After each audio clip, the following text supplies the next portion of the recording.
welcome to the workshop here, Machine Learning for Cancer Genomics.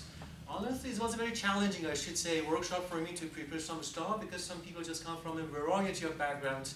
Some people are here from stats departments, some people from the pharmacology, some people from the molecular genetics, and it's not easy to just capture the taste for all those people and all the participants here for the workshop. But it's a kind of a very general review of the things we're just going to cover. It's a mind map. And today we are just going to cover some, I should say, cool algorithms for machine learning, supervised machine learning. But before getting there, we are just going to explore very briefly a very interesting, I should say, visualization technique for unsupervised machine learning. And I hope that it just whets your appetite, because I hope that at the end of the workshop, you just want to explore further if you haven't done the machine learning before. I know that for some of the people who are from pharmacology departments, there are some very cool, I should say, applications. For example, they can produce some type of, for example, kernel support vector machines, or I should say neural networks, to predict, I should say, the protein-protein interactions, which is going to be very relevant to the drug design. It was a little, I should say, heavy. I was planning first to incorporate that, I should say, technique for the workshop today, but it's very heavy stuff, and I hope that for future, when we have more workshops like that, before the September, we have a workshop for protein-protein interactions, and very interesting stuff, which you can do also do that with the neural networks. And hopefully, if you get the main focus, as you can see from this mind map, is going to be about, as I said, supervised machine learning, but you also spend some time, which is probably sounds bizarre to you.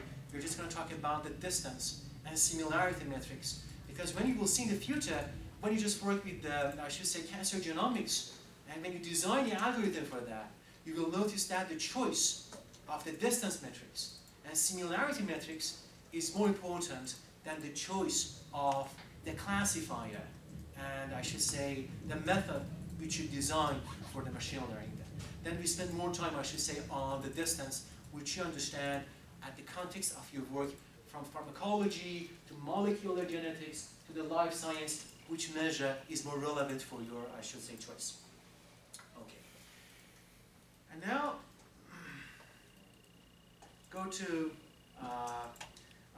one of the first slides for today. I try to spend less time to talk, and we just spend more time, I should say, with coding.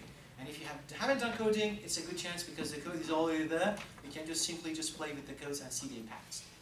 Okay, today, as you know, with the high throughput, I should say, data analysis, which can be either of the DNA microarrays or protein mass spectroscopy, which we're just going to use that for protein-protein interaction, I should say, prediction, and drug design. Or also, you can just have the data from comparative genomic hybridization or chromatin immunoprecipitation. For all of those data, for all of those technologies, the thing which you have is a huge, I should say, data sets which you normally are crippled to work with that, because you are doomed to deal with the concept with the Kirchhoff dimensionality. I don't know if you have heard of that or not. The Kirchhoff dimensionality, that you have, let's say, for example, the features which they exceed sometimes hundreds of thousands of the feature. Have you heard of that, the Kirchhoff dimensionality? No? Now you're going to deal with that and try to reduce those dimensions to something which it makes more sense. But that's a very popular word in the literature. They call that Kirchhoff dimensionality. You work with the huge data sets, which it misleads and deceives your algorithm for machine learning. And your prediction is screwed because the error rate which you get because of these data sets in cancer genomics, it's a challenge for that. If you work, for example, in a bank, the data sets which you get, it's very normal, the size of the data sets. You can easily have a template of the machine learning algorithm. You can just have it from a colleague, simply put the data there, and just run the algorithm. And you just get the prediction with a very reasonable, I should say, prediction accuracy. But for cancer genomics, it's very challenging because the dimension of the data sets, it cripples the algorithm which you have written. That's the thing which I think you are just going to spend some time on it today to see how to reduce that, I should say, dimensionality to make your prediction for cancer genomics much more, I should say, the high accuracy and lower error rate. That's the goal for the workshop today. Everyone is with me now? Anyone feels happy for the workshop so far? Yes. Yeah, you're talking about dimensionality. It's about the number of features. That's right. Sometimes the number of the features goes to hundreds of thousands because every genome on the microarray you have recorded, I should say, the fluorescent intensity. And most of it is useless. You do not need them for your algorithm design. That's what we are going to today here. We are going to detect those features which is not going to be helpful to get rid of that as quickly as we can. Then we jump on to write an algorithm for that. And some of the algorithm today, you can keep it for yourself. It becomes as a template. You can always use that in future. Okay? Super. Let's go to this part. For this part, that's the framework of machine learning. Either if you are working, let's say, in a capital market at the bank, or you use that in pharmacology, or you use that, I should say, in, let's say, cancer genomics. Those steps is relevant. And we're just going to follow that. The first one is going to be the filter out. You filter out, I should say, lots of, features, which is not going to be helpful. You do not need them. That's the first step. The second step is the transformation of your data sets. You scale them. When we just work with the real data, you get to know that, what do I mean that? That's a kind of an overview. We get back to that slide more often when we go through the workshop. Then you have to select the features and the distance. The third one is very interesting because that distance is more important than the classifier of the machine learning. Then also, you have to choose your algorithm, which is that classifier, and also at the end, today, you are going to assess the functionality of your algorithm. That's very important thing. It tells you how functional and accurate is your algorithm for machine learning. If you're confused now, don't worry. When we just work with the data, we get back to this slide to see which step we are now. Okay? It makes more sense in the future. Let's start with something I don't know if you have heard of not, Philadelphia chromosome. Anybody has seen that before? Yes. Yeah. It's a kind of, I should say, between chromosome number 9, you see this here, and chromosome, chromosome number 22 and chromosome number 9, when there is a genomic rearrangements from those bonds which you will see there, then they just get some kind of, chemical and physical, cause behind that.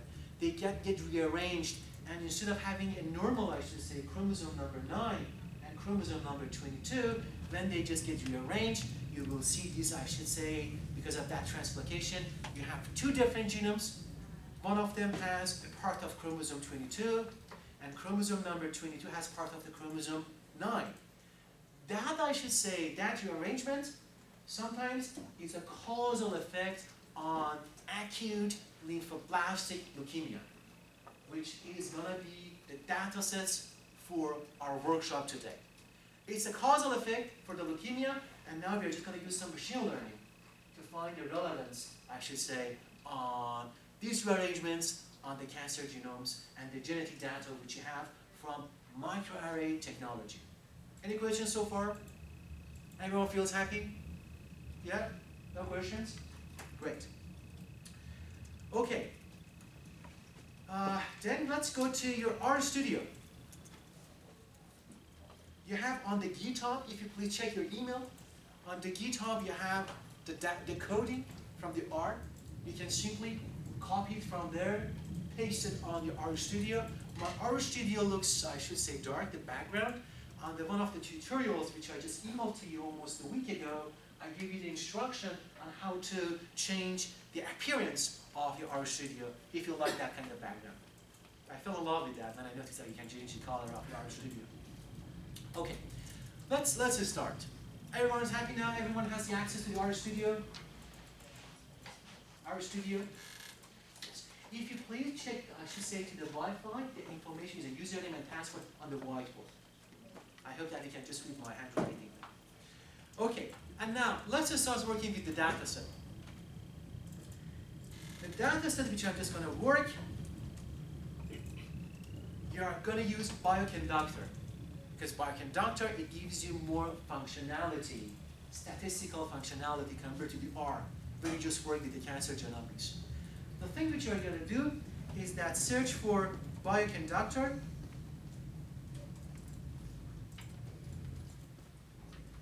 ALL installation. ALL stands for acute lymphoblastic leukemia. And installation. And I just go for the first option there, all bioconductor. I just scroll down the page, the section which is for, I should say, installation. I copy paste all those instructions in the gray, I should say, circle. And I just go back to my RStudio and copy paste it there. And I have to run it. How to do that? First of all, I just for RStudio, click on that thing. If you haven't done that before, Control Enter. Just want to restart my R because I installed that before. And the bioconductor now, with that very simple, I should say, code, is installed on your R environment. And now you can just use any packages which is written specifically for bioconductor. The second line, which you're just going to use the BioC Manager, click Enter, it installs all the genotypic and phenotypic information for leukemia cancer. It's installing, it takes some time,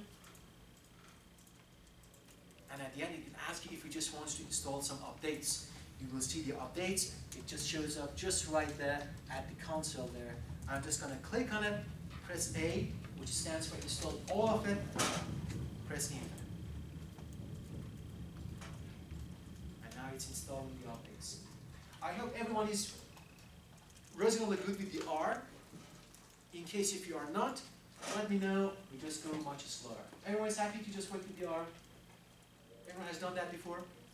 Yeah, please let me know if someone has a problem.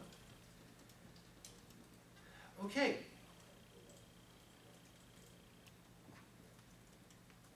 And now, what else do I do?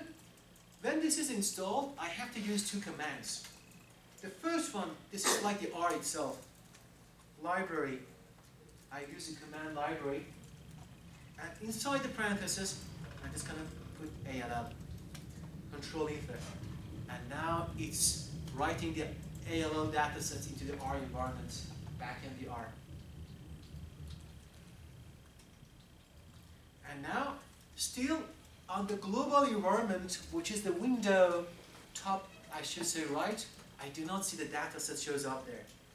And the reason for it, the cure for it, is that to just write the command data, and it just pops up the ALL, and I'm just going to Control Enter, and you will see the ALL dataset shows up there at the global environment on the top right of the window. And if you are curious to see what the data looks like, and you will be surprised, you can just write the command view with capital V to show the data, to see the data, to see how it looks. And you should be very surprised because it doesn't look like a typical data set. That's one of the type of the data which you are cursed with the dimensionality. It has a phenotypic type of the data, it has a genotypic type of the data, expression, the data sets, the number of the participants, the sex, the age, everything. You do not need all of them. That's why you are just going to run this workshop, to train it, to pre-process the data. Okay? Any questions so far? I have good news for you. You finished the first step, which was the installation of the cancer genomic data. I think you should feel accomplished, huh? First step is done. Okay. Before we just go to the second step, I have to remind you, those people who have just worked with the leukemia cancer cell, they know that we have two types of the cancer cell for leukemia, T-type and B-type. Those people from the pharmacology or molecular genetics should be familiar with that. We have two types. We are just going to choose only one type of the cancer, which gives us more information and more data sets. And you can check that yourself. You can just, if you, for example, on the first line, I just press ALL, the $sign, to find the attribute, and if I just go down there to BT, press tab, and Control Enter, you will see that at, let's say, the console on your RStudio, you have 128 patients. They have 2 levels of the cancer, either B or C, or sorry, how did I invent the C? Either B or T. And 4 classes for each, B1, B2, B3, B4, T1, T2, T3, T4. Now we are looking for those patients who have only developed B type of the leukemia cancer.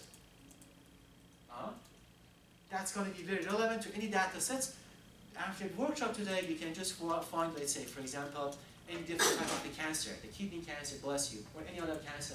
You can just still use the same algorithms as the template to just run your machine learning algorithm. Okay, I'm just going to do that. I'm just going to write the code. I store the code into an object which is called B-cell. You can call it anything you want, in case you just want to refer to that layer. And I said, I use the function grep, which it shows a pattern, just search through the pattern of the patients, and searches for the B. Either it can be B1, B2, B3, B4. And as a character, it searches for the ALL, DT. That's the thing which we ran, and you see that there. I'm just going to run it, and you will see that on the global environment as a value, you have those patients. You have, how many patients you have with the B type of the cancer leukemia? If you check at the global environment. How many patients? Yes.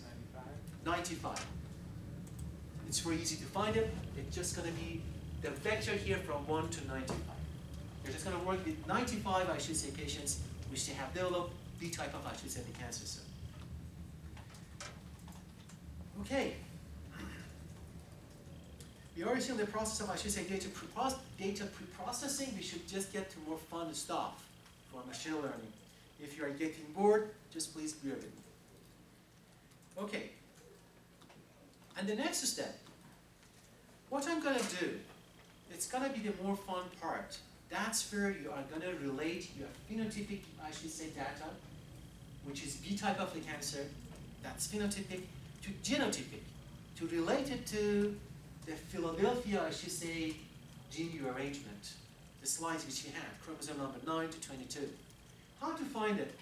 If you just run one of the attributes, I'm just going to write it here as a draft. ALL, the name of the data sets, $, to have the access to different features. And if I just scroll down to go to mold.bio,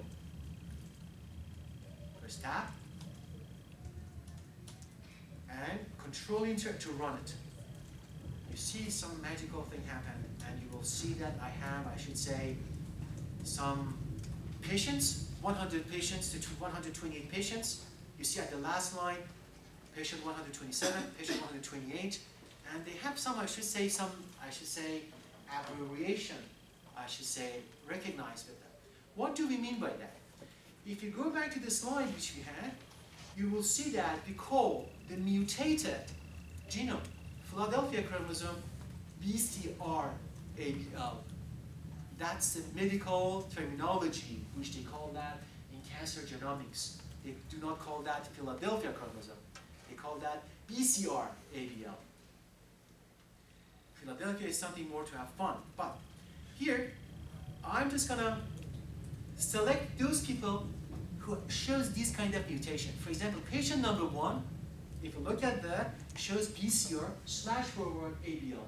It means that that patient which has the leukemia cancer has been diagnosed with that type of mutation, which is Philadelphia chromosome. Also, there are some other mutations. For example, ALL1, AF4, that's a different kind of gene rearrangements. Also we have, for example, patient number 2, it's shown NEG, means negative. It means that despite the fact that he has developed or she has developed leukemia cancer, they didn't recognize any leukemia cancer for that patient. Okay? Now, we are going to select these two. We hypothesize that BCR-ABL, Philadelphia chromosome, causes the leukemia cancer, we are just going to compare that in our machine learning algorithm with patients who have no gene rearrangement, which is going to be patients which they have MEG. Huh? That's the plan. Everyone's okay with the plan? Yeah? So we are not flexible to change the plan. You have to stick with it. Okay, and now what do? I just come here, I have written a code. Let me delete my draft.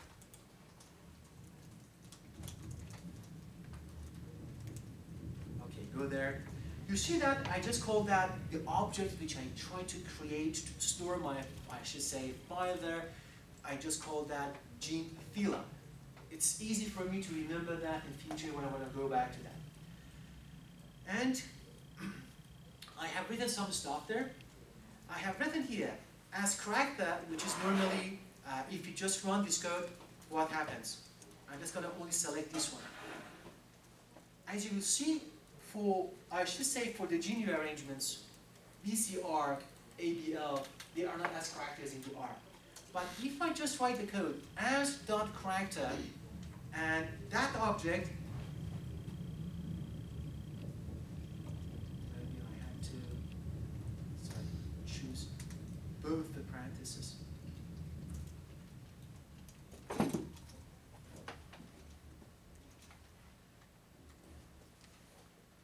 Just want to show what does it mean when you write the code as character.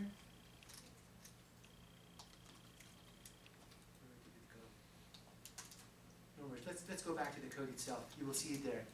And okay, and I have the pipe there with this sign in that sign. What that sign is called, by the way? I have no idea what that's called. I know only how to press it on the keyboard. Anyhow, if you just figured it out what that sign is called, let me know before the end of the workshop. I only normally know how to just go to find it on the keyboard. And now I have created a vector there, C parentheses. It means that's going to be a vector. I'm just going to put those two identified kind of gene rearrangement there inside the quotation mark because I'm looking as a character. And you know, if you have A or B or anything in R, put two quotation marks in between, it means that that's a kind of a character in the R environment. I'm just going to open the quotation mark and put BCR /forward AL. Am I right? We had AL, huh? That's right, we have AL, BCR /forward ABL. And also, comma, I was going to compare that in my sample with the patients who has not developed any cancer with respect to the gene rearrangement. And control insert, and I have the object created on my global environment as a gene phyla. You can call it anything you want. You can call it apple, orange, melon, anything to remember that easily. Okay, and now we are getting so close to the thing we were supposed to do. I just go back to the slide. I told you don't worry, we are just going to go back to this slide there. I said that we are just going to filter out. Still, we are not yet there in the chart. Now I just refer you back to that. Filter out. For filtering out, I'm just going to start doing that. You are essentially, I have to congratulate you, you are at the first step for the machine learning. Congratulations. You are doing some filtering out right now.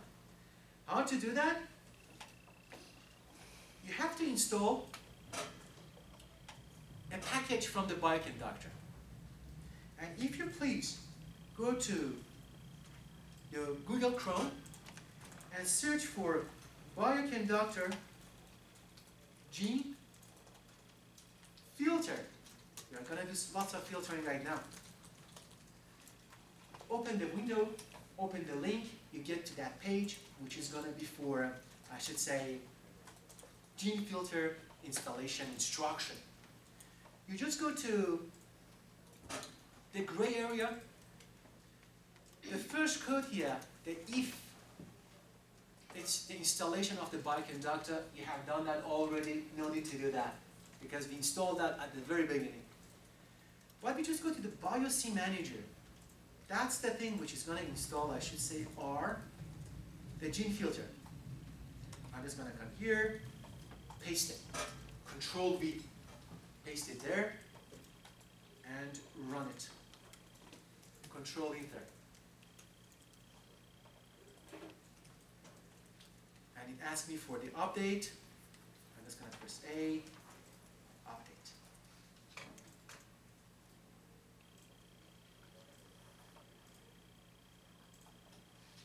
Okay, and now this is installed. There is one step missing. Anyone remembers what is that step? When you install the package? I know everyone have it in there. Yes. Library. Library. Awesome. Actually, that was I forgot myself. I pretended I just want to ask a question. And I asked you. Library, and I'm just going to write the same name, gene filter, control Enter, and it's going to install.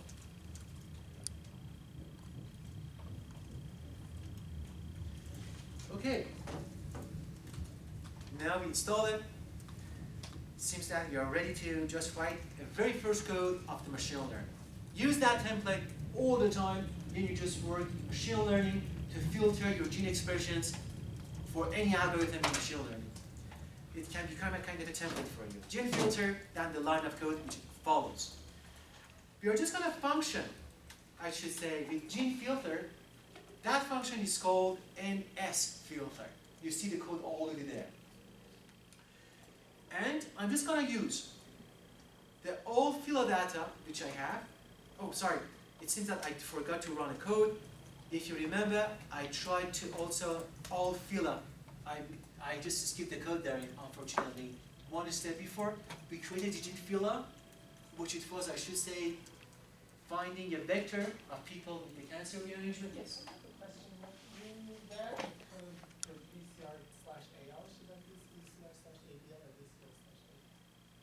ABL, oh sorry, it should be ABL. I thought that I just corrected it, not yet. Oh, thanks so much. Okay, I corrected it, and now I have, I should say, 111 patients with that, I should say, gene rearrangement.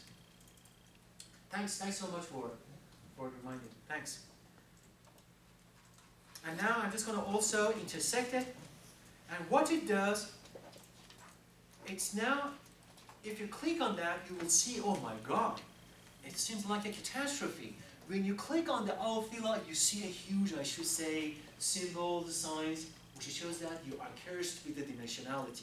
You have all kind of phenotypic, genotypic information comes with data sets for those patients who have Philadelphia chromosome. Just only for them. With the ALL, you have all the patients from T-type, B-type, all kind of rearrangements. But for all filler, you have only those patients with Philadelphia rearrangement. It was essentially a kind of an implied filtering which we did. Now we installed the gene filter. I'm just going to go to, let's say, this all filler NS filter. The thing which we're going to do, and that it just requires your judgment here. You are just going to solve a problem right now before we continue. When you just run the filter, I'm just going to run with the all filler. The data sets, which you will see that this is now squared. I just highlighted that. You will see the all filler there. The intersection of all B-type cancer cells and the Philadelphia chromosome. And I have introduced something, var cutoff, variation cutoff. It severely, depending on the cutoff rate which you choose, severely filters your gene expression profile. Because you know, when you have a chromosome, when you have a gene, then you just use the microarray, you have the gene expression profiles. For example, for Philadelphia chromosome, you have, I should say, a huge, expression for the gene expressions. For the mRNA, I should say, mapping on your, microarray technology. Okay? And now, for the var cutoff, depending on the rate which you use, it depends on the power of your laptop. If the laptop you have is, let's say, it takes some computational time, normally I recommend you start from 75%. Then in that case, it just filter out, I should say, your probe data sets on the microarray experiment, and also it removes this above the less 75%, for example, of the gene expression profiles when they had standards deviation less than that. Okay? Then, for example, you can just start from 75%, 50%. I'm just going to start, let's say, with 95%, for example, because it's going to be much faster. Otherwise, if you just, let's say, 50%, it takes some time to filter out because it's a huge data set. I'm just going to, let's say, for example, put 95. That's for demonstration, but for sure you do not do that in a realistic situation because you are just cutting lots of things which it doesn't make sense because you lose lots of information.